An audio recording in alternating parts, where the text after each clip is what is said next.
ادامه باب نهم در توبه و راه ثواب.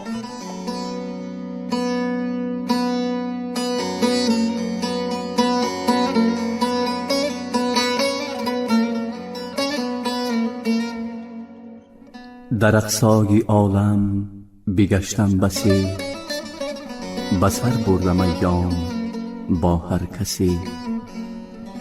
تمتع به هر گوشه یافتم، ز هر خرمنی خوشه یافتم.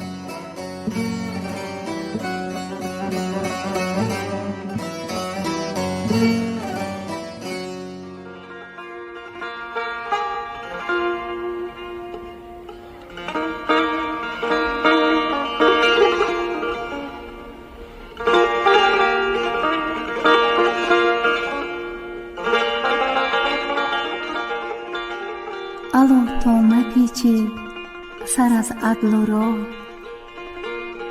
که مردم زی دستت نپیچند پا.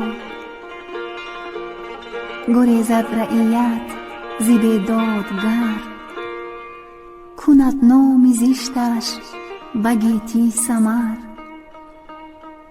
بسی بر نیاید که بنیاد خود، بکند آن که بنهاد بنیاد بر.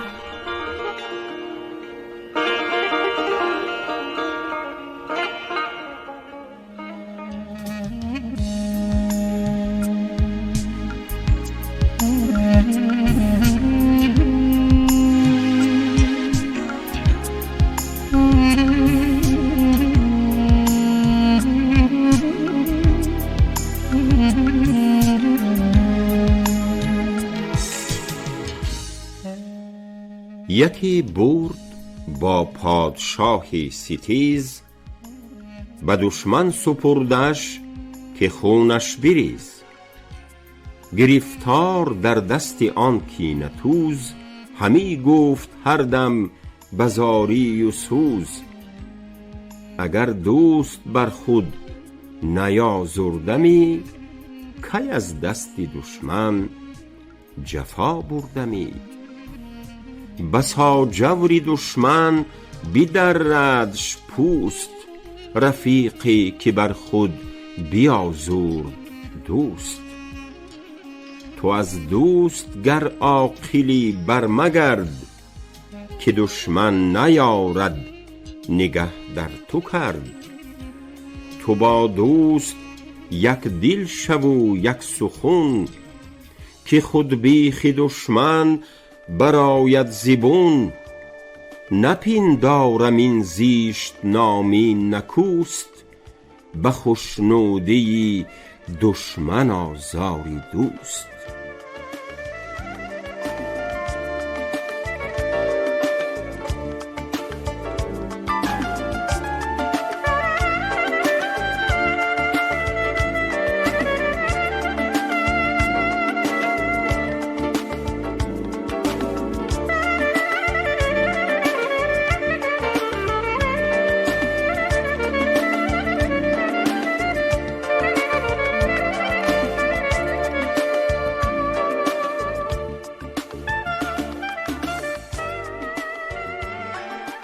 حکایت.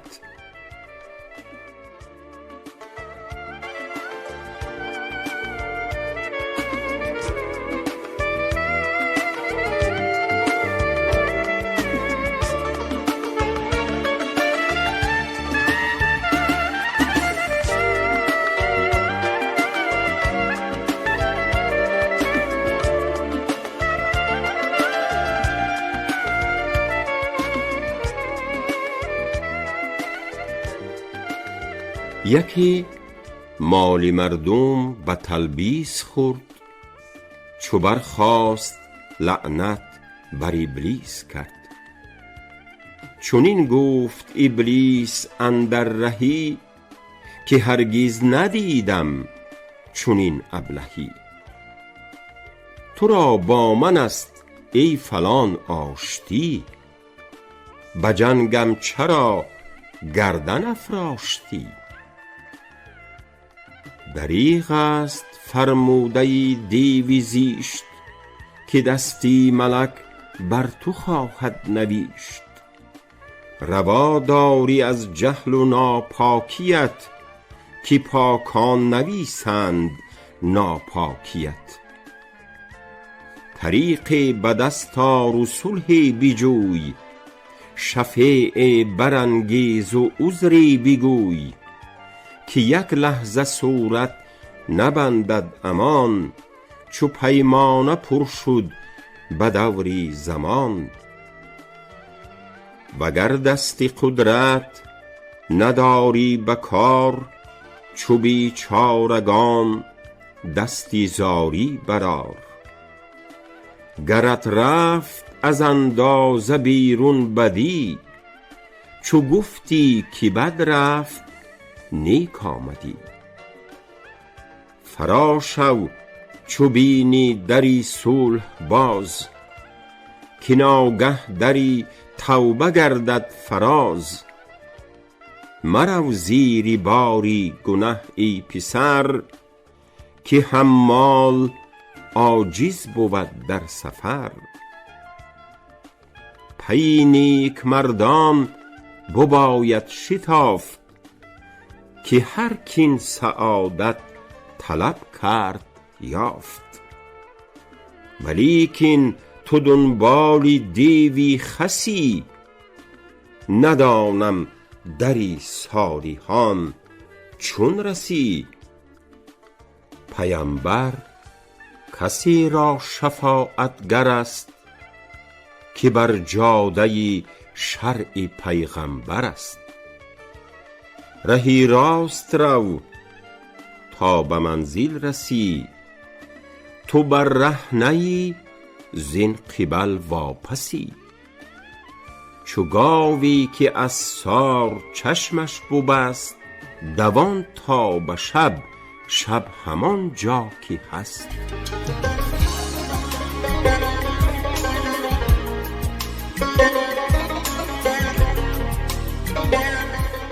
خلاف پیامبر کسی ره گزید،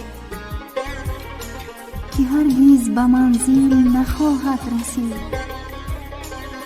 مپندار سعدی که راه صفا، توان رفت جز در پی مصطفی.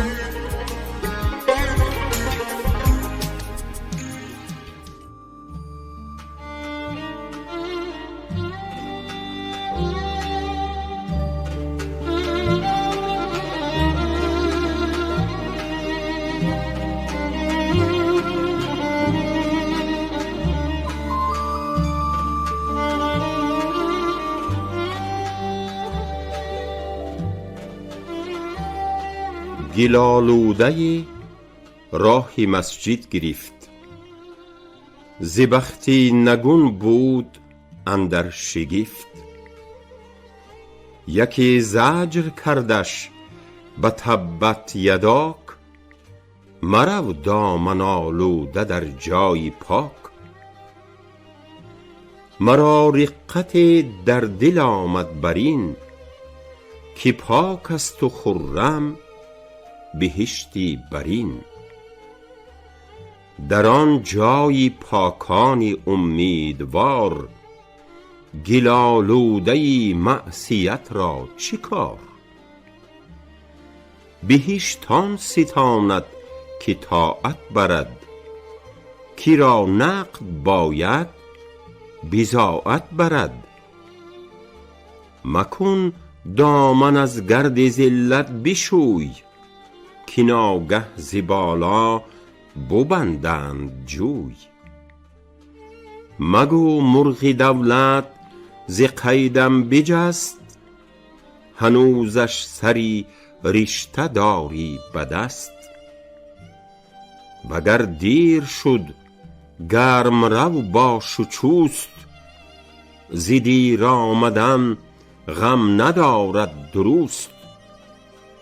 هنوزت اجل دست خواهش نبست، برآور به درگاه دادار دست. مخسب ای گنه کرده خفته خیز، به عذری گناه آبی چشمی بریز.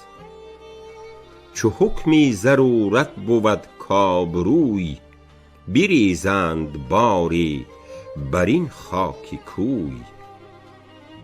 ور آبت نماند شفیع آر پیش، کسی را که هست آبرو از تو بیش. به قهر ار براند خدای از درم، روانی بزرگان شفیع آورم.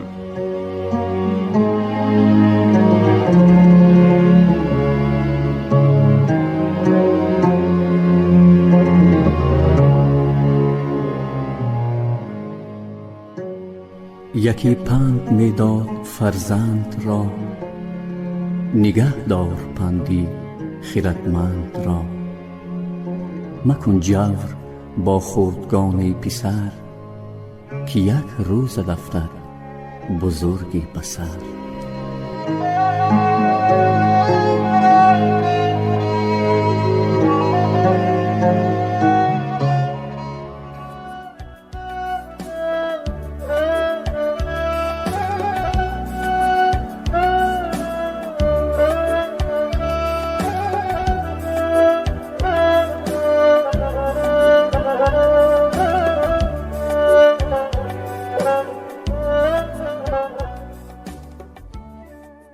همی یادم آمد ز عهد صغر، که عید برون آمدم با پدر. به بازیچه مشغول مردم شدم، در آشوب خلق از پدر گم شدم. برآوردم از هول و دهشت خروش، پدر ناگهانم بیمالید گوش.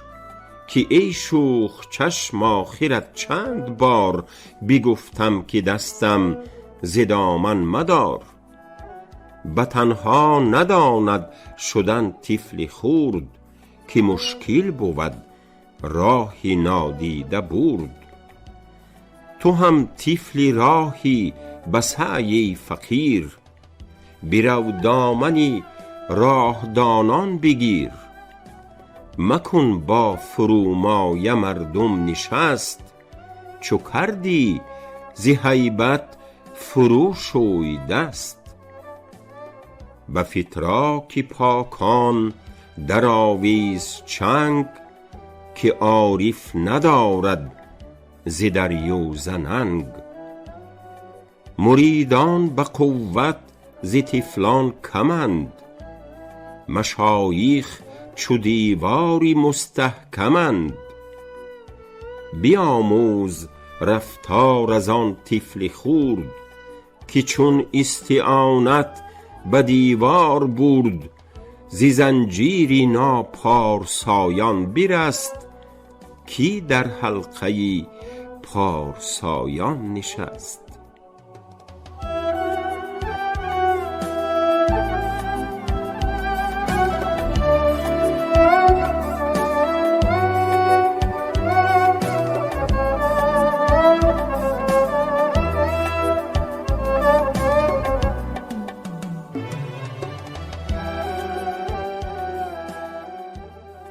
اگر حاجتی داری این حلقه گیر، که سلطان ندارد از این در گزیر.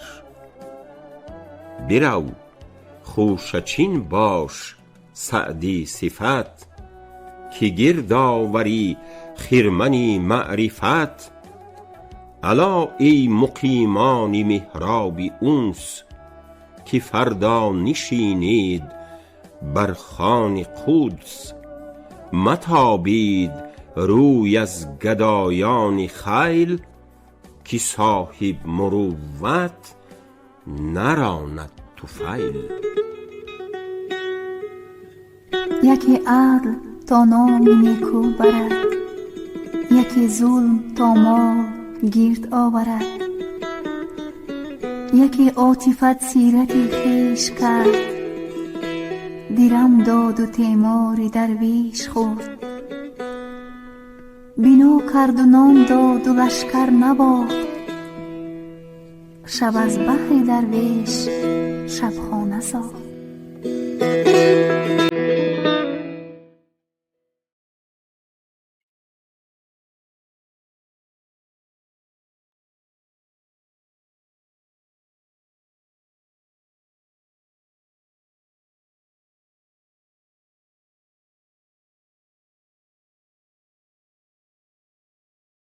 یکی غله مرداد مه توده کرد، زی تیماری دی خاطی را سوده کرد.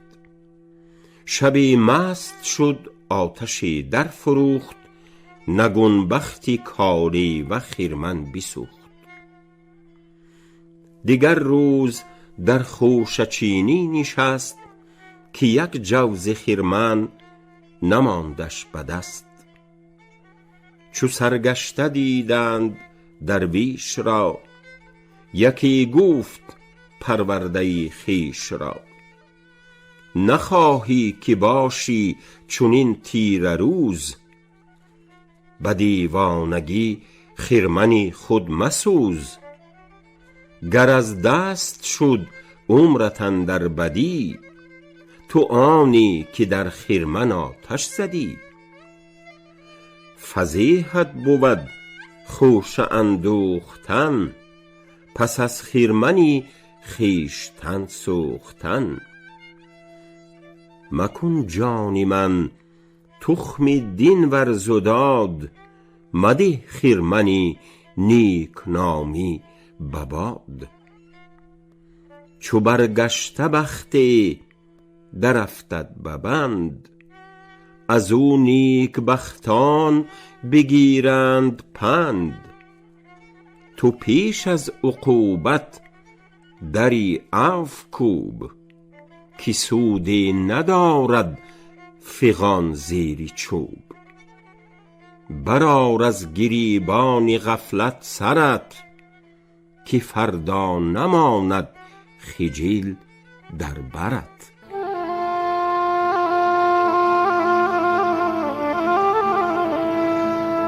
الا ای خردمند بسیار هوش، اگر هوشمندی به من دار گوش. بلند آسمان زیر پای آوری، اگر پندی سعدی به جای آوری.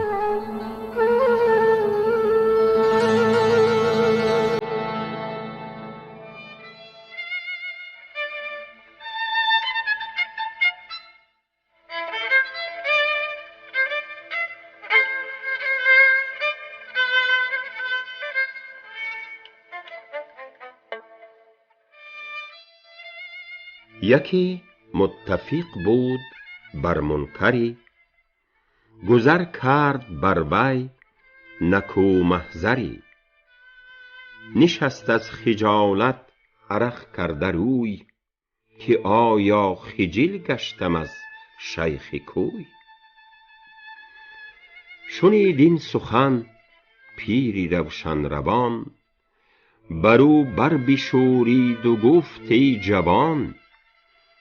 نیاید همی شرمت از خویشتن، که حق حاضر و شرم داری ز من. نیاسایی از جانبی هیچ کس، برو جانبی حق نگه دار و بس. چنان شرم دار از خداوند خویش، که شرمت ز همسایگان است و خویش.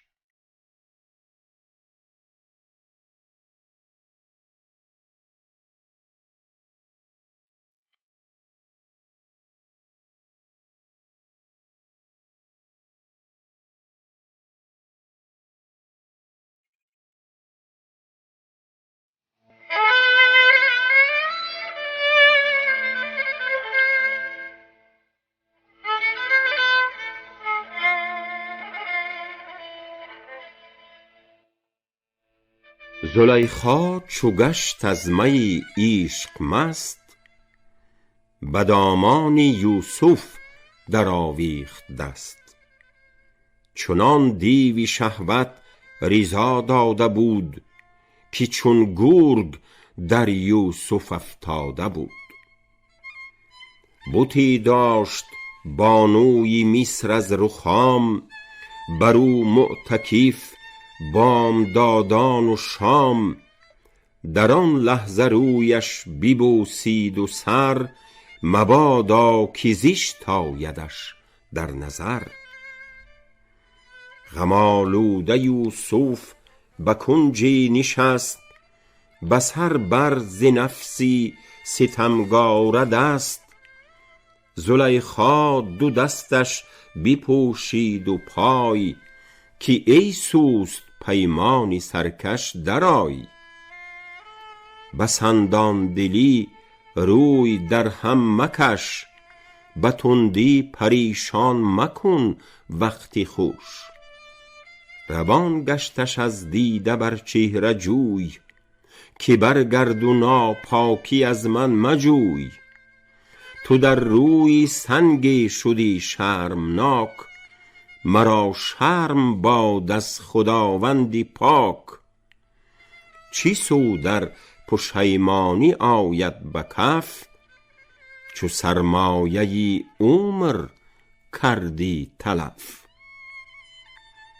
شراب از پی سرخ رویی خورند، وزو عاقبت زرد رویی برند.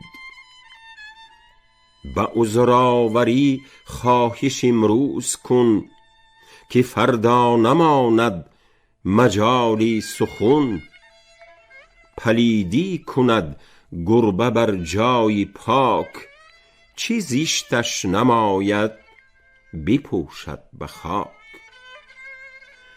تو آزادی از ناپسندیده ها، نترسی که بر وی فتد دیده ها. براندیش از آن بنده پرگناه، که از خواجه آیق شود چند گاه. اگر باز گردد به صدق و نیاز، به زنجیر و بندش نیارند باز. به کین آوری با کسی بر ستیز، که از وی گزیرت بود یا گریز. کنون کرد باید عمل را حساب، نه وقتی که منشور گردد کتاب. کسی گرچه بد کرد هم بد نکرد، که پیش از قیامت غمی خود بخورد. گر آیینه از آه گردد سیاه، شود روشن آیینه دل به آه. بترس از گناهان خویش این نفس، که روزی قیامت نترسی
غریب آمدم در سوادی حبش، دل از دهر فارغ، سر از عیش خوش.